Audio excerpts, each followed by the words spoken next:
Hello, good evening and welcome to my Humber Model Railway, Bedstead Junction.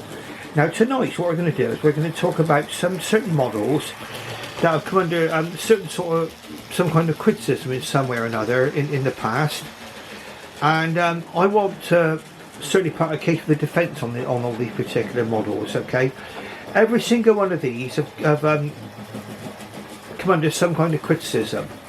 Okay, now the one you see going around at the moment rather happily is a 14XX by Airfix. Okay, 14XX is an 042 locomotive built for branch line work, and for doing exactly what we're doing here now. We've got the train going round in reverse. Okay, the bell on the end. Okay, where the driver has gone into a cab on the end of the coach. Okay, now these models have come under a certain amount of criticism, saying the pickups are no good and they run terrible. Well, what I'd say first of all is, judge it by something which come from 1977. And when I bought this little model, lovely little model here, it looked like it had been through World War III. Okay, it's got broken handrails and things like that, and I knew that when I bought it. Okay, but I bought this in the middle of the 1990s. So it's probably what, 20 years old when I actually bought it.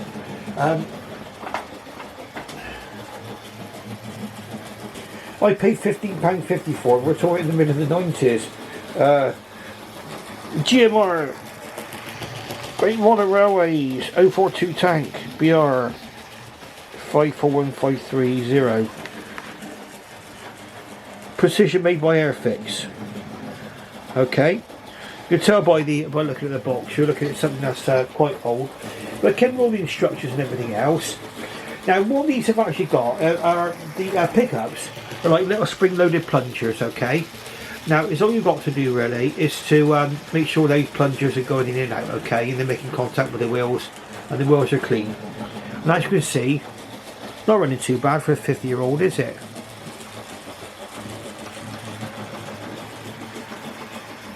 1977, probably 40 years old at least. Okay, I've not got my mathematics head on tonight, so please forgive me.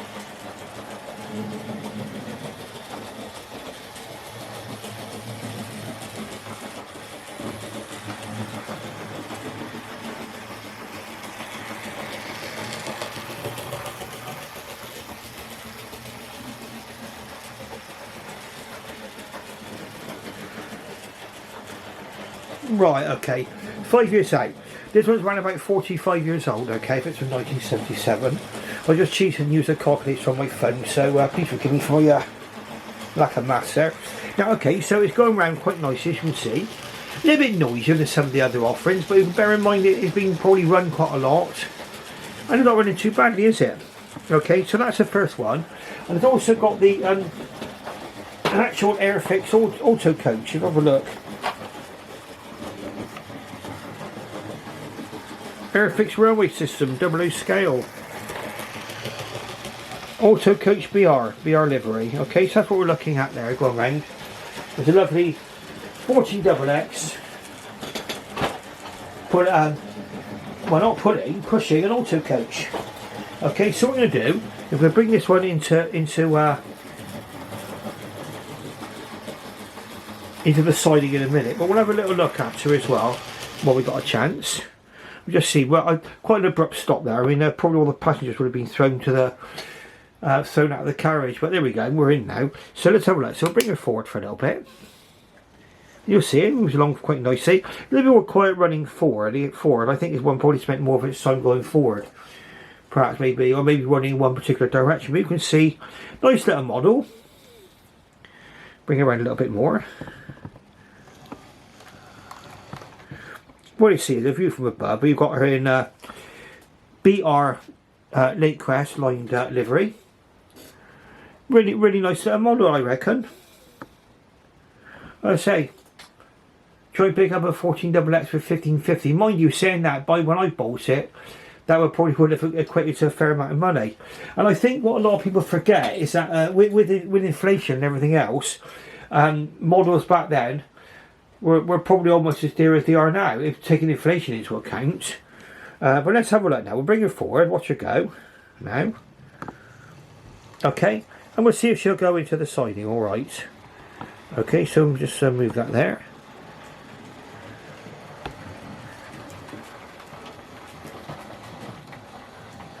There we go. Put into the siding, so we've got our branch line service there, all ready and waiting. Okay, so that's the Airfix 14XX.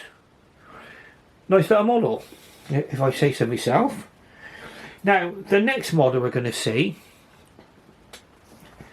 is a tender-powered locomotive by Hornby. Okay, tender-powered locomotive by Hornby. One you've probably seen already. I've done a quick review of this one already. I've seen it running. I've since worked on it, and I put some extra lubrication on the gears and everything, on the spindles and everything for the gears, and it seems to be running quite smoothly now. But we'll have a look and watch her go around for a bit, and we'll talk about the rolling stock we're putting, because it's stuff we don't very often see on the layout. Out she comes. Now this is the original 280 Great Western locomotive 280. Okay, there's a later, more detailed one which will be made, but this is the original one, and it's tender powered. And for those of you who have not seen my videos before, or have not come across a tender powered locomotive, I'll explain to you what that is, and how you can usually spot one. Okay, so we'll put it going forward now. Now what this one comes with as well, it's running really smoothly now. It is our time to be run back in again. Now, it hadn't been run for a long time by the look of it, and the wheels were a little bit dirty. And what I did was I lubricated all the cogs going from the motor to the driving wheels, and now it's pulling really well. Heavy freight locomotive, came out in the early 1900s. George Jackson Churchward was the designer.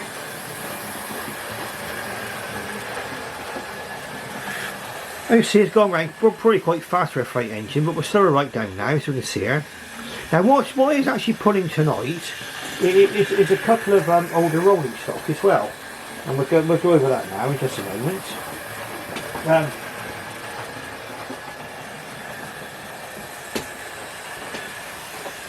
Again we go to Airfix, Great Modern Railways.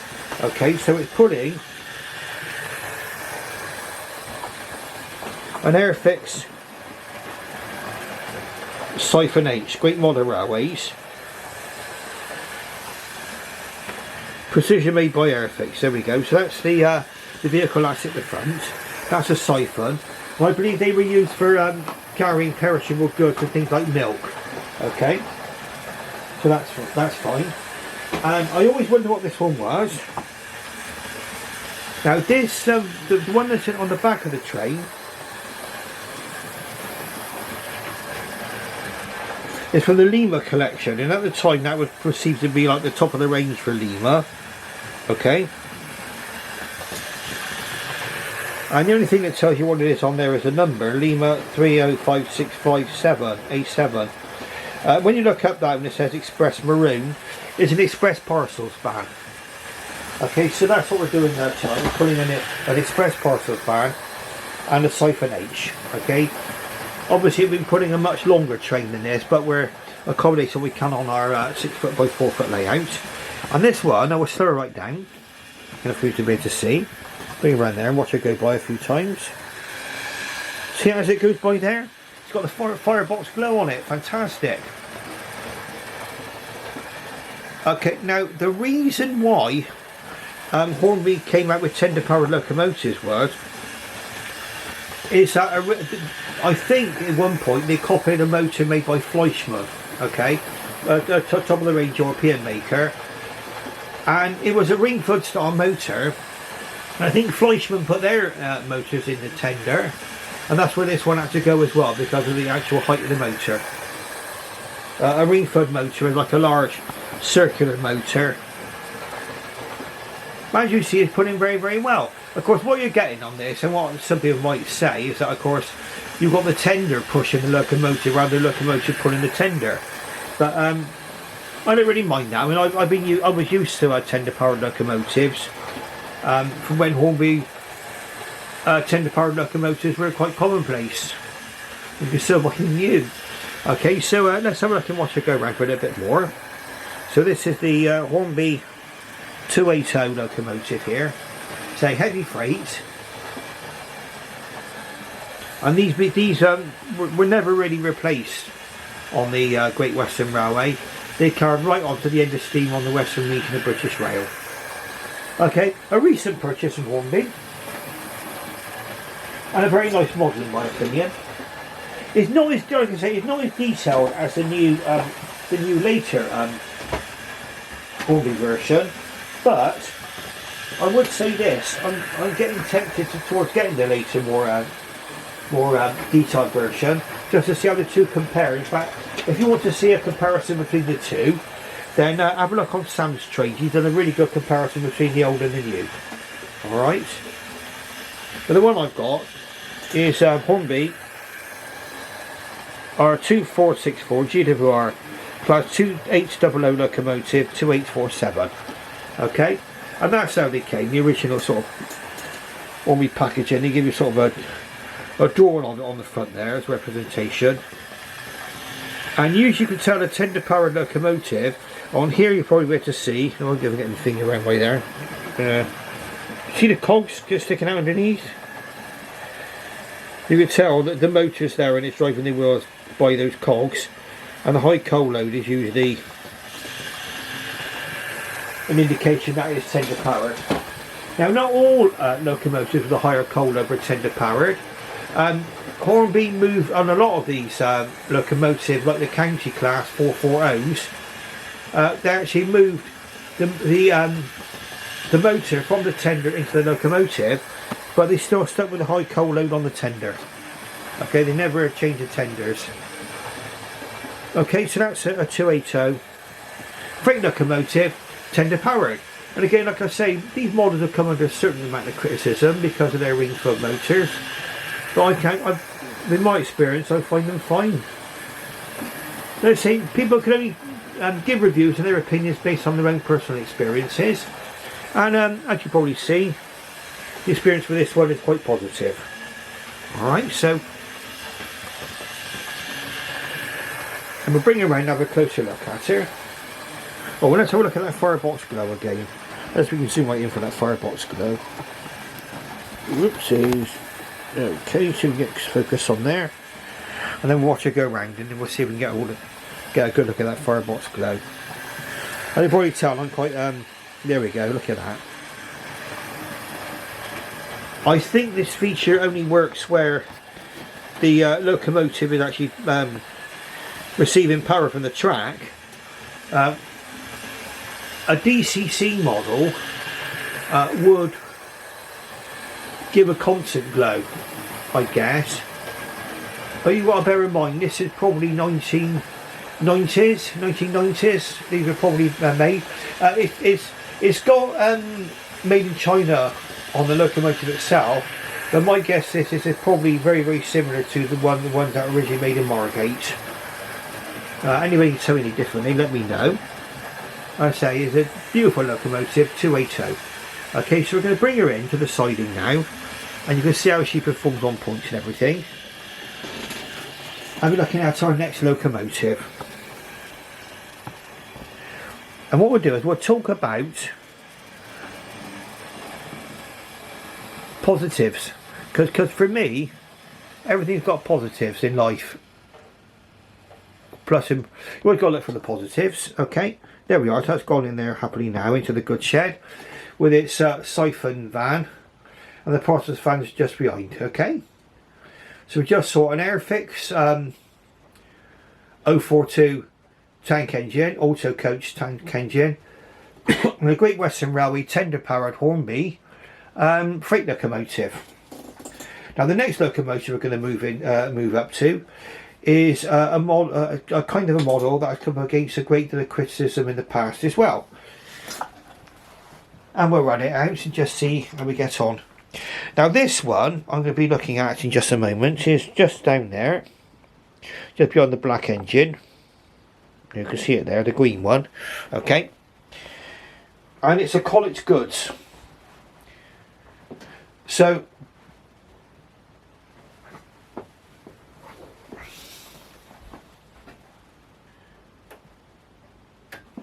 this would probably been used, Collett Goods would probably been used possibly more on branch lines than anything else. And there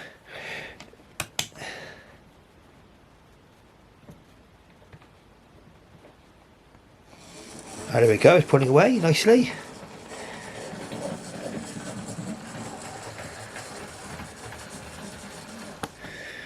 Okay, so we'll just watch her. She's just pulled out from the siding there. Just check that we've got the focus on the loco. There we go. Okay, so we'll just straighten the points out. I'll also go around a bit and we'll explain about this, about why these came under criticism and why I think these models might be worth considering. Okay, so round it goes. Now this one's got a bit of a sentimental value, a sentimental history, and it goes back to the days when you go in, you get your stuff from a good old-fashioned modern railway shop. Okay, I mean online's worked out well for me during the lockdown, but this one came from a model shop, unboxed in a case. But it was one of those places that called you sir, served by a real gentleman. I'm sure if a lady would have been working there, it would have been a real lady, but it was a gentleman at the time. And it was all wrapped up and put into a bag as if it was almost like, I took it home almost like it was a crown jewels. And it's a mainline model. Now at the time, this particular locomotive, I think it's the last of the Collett Goods. This one is Collett Goods number 3205, was actually on the West Somerset Railway. And I do believe that this one was also used on the Somerset and Dorset Railway on the branch lines, okay? It's what they, pardon me, it's what they call a split chassis locomotive, okay? Split chassis. Now, people talk about them as if they're terrible or terror, but really, it's all a split chassis locomotive is. It's the chassis split into two halves with insulations in between, and there's also insulators between the wheels for the axles, and basically the current goes up through one side of the chassis through the motor and back down the other side of the chassis and onto the opposite rail. Now where the criticism came in on with these locomotives in the main was that they say, well, the axles can let go on them. And agreed, I have had one set of axles let go, and that was on a Manor class split chassis locomotive. But it's the only one that's ever let go. And again, I do believe this model comes from about 1977. So it's probably 40 plus years old, okay?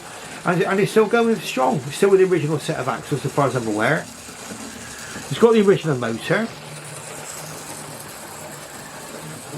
This is a really early mainline model because the actual casing of the motor is made of metal, and the later mainline models were of mainly plastic construction.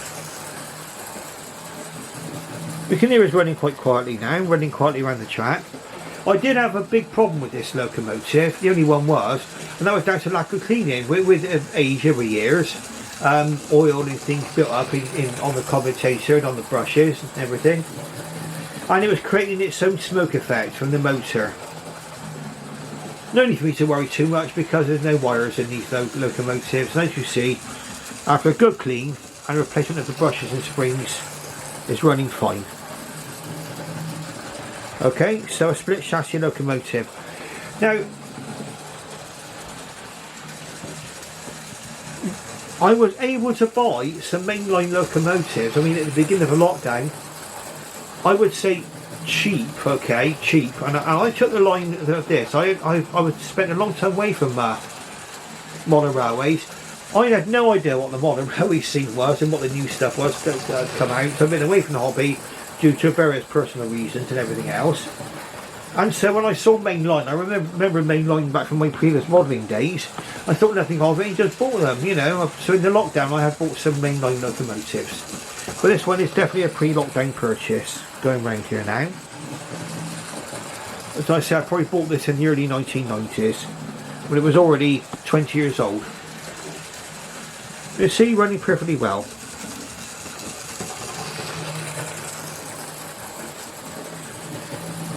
And with these, I mean, remember, Mainline eventually became replica railways and then Bachmann.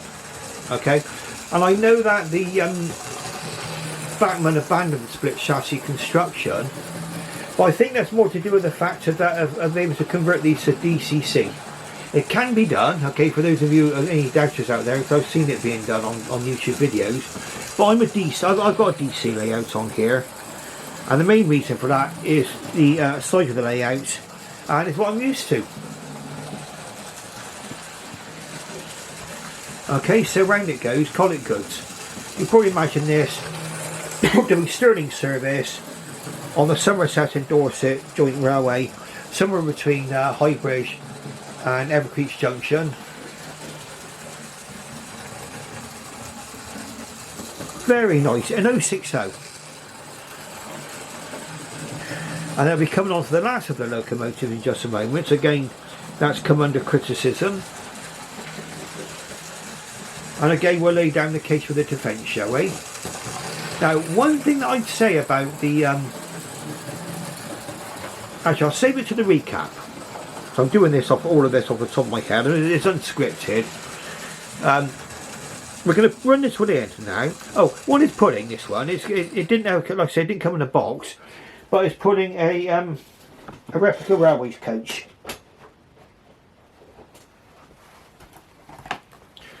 Replica railways, there we go, putting that, okay. Now, replica railways is 12042 60-foot collet, first, second brake, BR saloon. Okay, replica railways, there we go.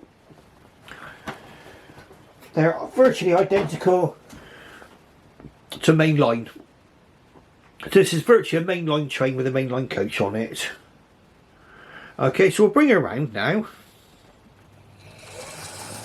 It's a little bit, this engine is a little bit tight actually, because I've put new brushes and springs and everything else in there now, and I've given it a good clean. I'm waiting for everything to sort of wear in. It's all been oiled and everything, and in my opinion, it's not running too bad, is it? But we're running in over the points. We're trying not to kick the tripod like I normally do. There we go. Oh, trying to manoeuvre my my size 10s around the bottom of the tripod. Okay, so here we go. So we'll come round now into the station and we'll watch it come in.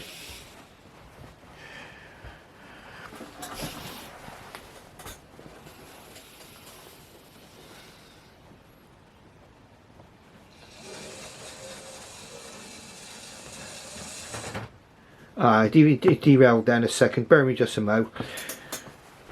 It's an older locomotive, so give it a bit of slack, cut a little bit of slack. It just derailed on that point then. Okay, so let's push it back a minute. This sort of thing can happen sometimes with certain locomotives. Remember, so I probably drove it too fast over that point then, so as you're coming in off that curve there like that.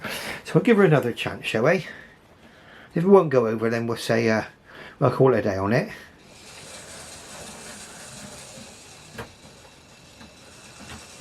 There we go. Try to be Ayrton Senna over those points, or Sterling Moss, whatever. Okay. Let's say for play value, perfectly fine. A Mainline Collett Goods. Okay. Split chassis locomotive. Now, last but not least, county class. Now, you've probably seen these on another YouTube channel where the reviewer literally rubbishes these, okay? Rubbishes them, says that the motors are no good and they're rubbish and oh, just take them out and chuck them away. No, I'm not going to. I'll leave it there because we're all entitled to our opinion. Again, it all goes down to our own personal experiences, and some people's experiences are different to mine. Now, again, like I said, I bought this locomotive at the beginning of the lockdown. I didn't know any different. I just saw Hornby county class locomotive. Okay, 460 county. This is not the 440. County of Brecon, or County of Brecknock as they call it, and you can see it's in BR black, early crest, lined. Very attractive locomotive in my opinion. And I'll explain to you why these have come under a certain amount of criticism, okay, and why I think the criticism is not fair to call them rubbish, okay. I mean, if you think the newer one's better, fine, that's a good opinion, but I think in a lot of cases it's unfair to rubbish things. One thing you do get on these, you don't get on the county, on the modern county, is here the windows get picked up in gold properly. The modern railroad county isn't like that, okay. So it is probably a it's a very nice looking locomotive. The new modern counties that have come out, the railroad ones, are nice, and in fact I'm looking out for one myself, to be truthful, to add to my collection. I want County of Cornwall, but I don't mind these. I don't mind these at all. Like I say, I've got County of Brecknock here, or County of Brecon. Brecknock is short for Brecknock, I think. Okay, so let's pardon me. Enough talking, let's have a little more action. Put it to reverse and we'll follow her out. Okay, a little bit of that was me being a bit too excited on the controller there. Okay, off we go. Watch her go.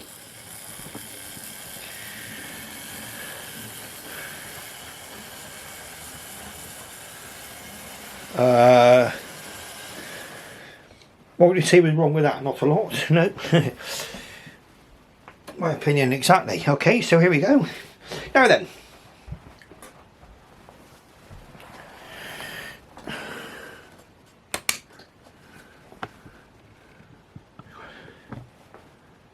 Great Western Railway. Well, it's in BR livery. Now, we'll go over the designers of these locomotives as well. We've got enough time, a few minutes now. We're watching this one go around for a few minutes. The reason why this one comes under criticism is because it's got something in it called a Type H Wingfoot motor, okay?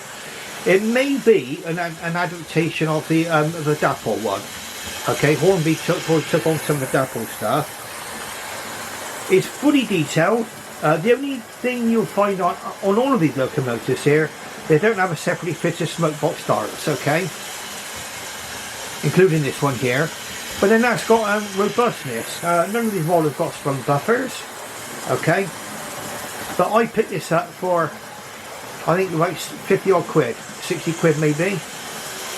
And now prices have gone absolutely crazy in some instances.